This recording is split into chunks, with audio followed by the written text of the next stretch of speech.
Bapak-bapak, ibu-ibu yang dirahmati Allah, bagaimana strategi Yahudi untuk menciptakan negara Israel itu? Dia rekrut satu orang, dia hancurkan, dia runtuhkan Al-Hadrah Islamiyah ini, peradaban Islam. Bagaimana caranya? Memotong akar khilafah Islamiyah. Pada saat terakhir adalah Turki Utsmani. Diadakan perang salib, episode pertama kurang lebih 200 tahun.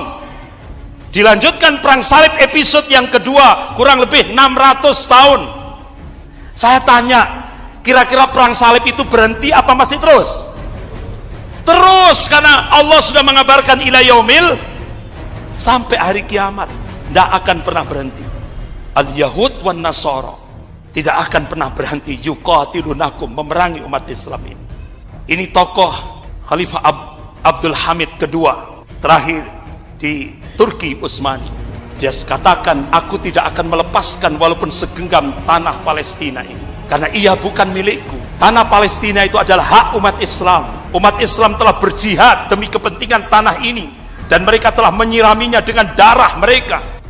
Bapak-bapak, ibu-ibu yang dirahmati Allah, ketika perang salib episode yang pertama digerakkan oleh Paus Urbanus II di Klimang, Prancis Selatan, karena pusat Kristiani dulu itu di Klimang, Prancis Selatan, dan rabi-rabi Yahudi menyusupkan Peter dan Godfrey dijadikan komandan pasukan salib, sehingga perang salib episode yang pertama itu adalah konspirasi antara Yahudi dan Nasrani sepanjang 200 tahun, sampai akhirnya pasukan salib masuk ke Al-Quds, Masjidil Aqsa.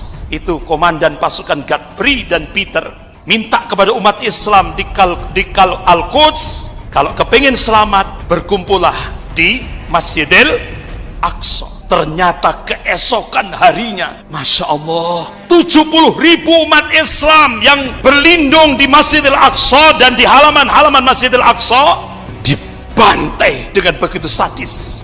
Sehingga Raymond Toiles, ini salah satu saksi, dia pasukan salib, ketika dia menunggang kuda, dia masuk ke Masjidil Aqsa, itu darahnya umat Islam setinggi kaki kudanya. Itu di dalam Masjidil Aqsa. Apakah peristiwa 1000 tahun yang lalu itu sekarang hari ini masih bisa kita lihat? Masih bisa. Karena tulang-tulang umat Islam, tulang kepala, tulang semua, tangan, semuanya itu diawetkan di Republik Ceko, kota Sedlec. Di sana ada gereja katedral besar. Jadi di pintu gereja katedral itu tulang-tulang umat Islam yang peristiwa pembantaian yang ada di Al-Quds dipajang sampai hari ini. Begitu masuk penuh sesak dengan tulang-tulangnya umat Islam. Akhirnya ada wartawan tanya, kenapa Anda masih menyimpan tulang-tulangnya umat Islam peristiwa 1000 tahun yang lalu, masih diawetkan di gereja katedral di kota Sedlec, namanya Gereja Tengkorak? Apa jawabannya? Kami bangga telah membantai 70.000 umat Islam di Al-Quds, Masjidil Aqsa.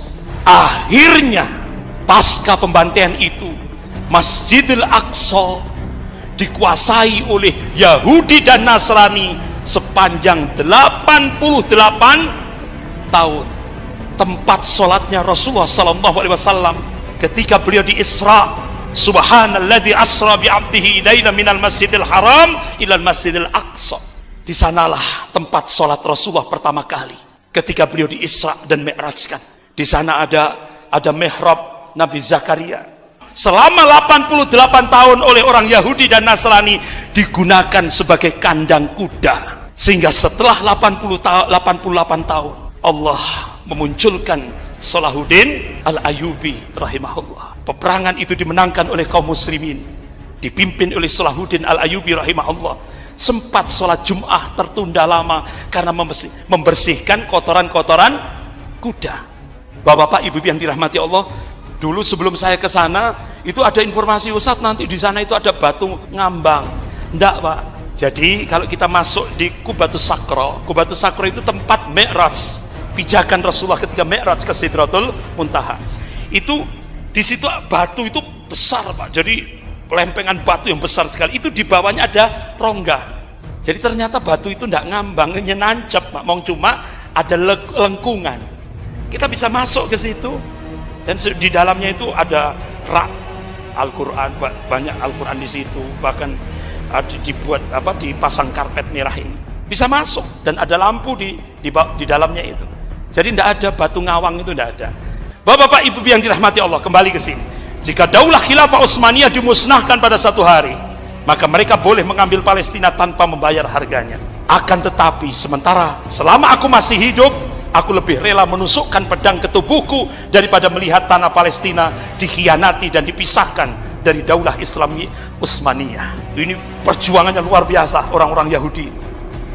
Tahun 1916 Inggris dan Prancis dilanjutkan perang salib episode yang kedua, 600 tahun. Akhirnya Bilad Syam dikuasai oleh dua negara penjajah, Inggris dan Prancis. Terjadilah perjanjian Sykes-Picot, bagi-bagi daerah jajahan. Inggris menguasai Irak, Yordan dan Palestina.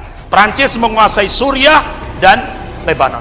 Sampai akhirnya bapak-bapak ibu yang dirahmati Allah, duta besar Inggris untuk Prancis minta kepada Inggris agar mengusulkan negara Yahudi ditancapkan di tanah rampokan Palestina. Artinya dijarah tanahnya umat Islam itu, mau dijadikan tempat sebagai negara Israel. Akhirnya 2 November 1917 Masehi terjadilah deklarasi Balfour. Balfour ini nama daripada Menteri Luar Negeri Inggris. Akhirnya Inggris menyerahkan sebagian tanah Palestina untuk bangsa Yahudi. Jadi bangsa Yahudi itu diberi hadiah oleh penjajah Inggris, ngerampok gitu Pak, istilahnya gitu.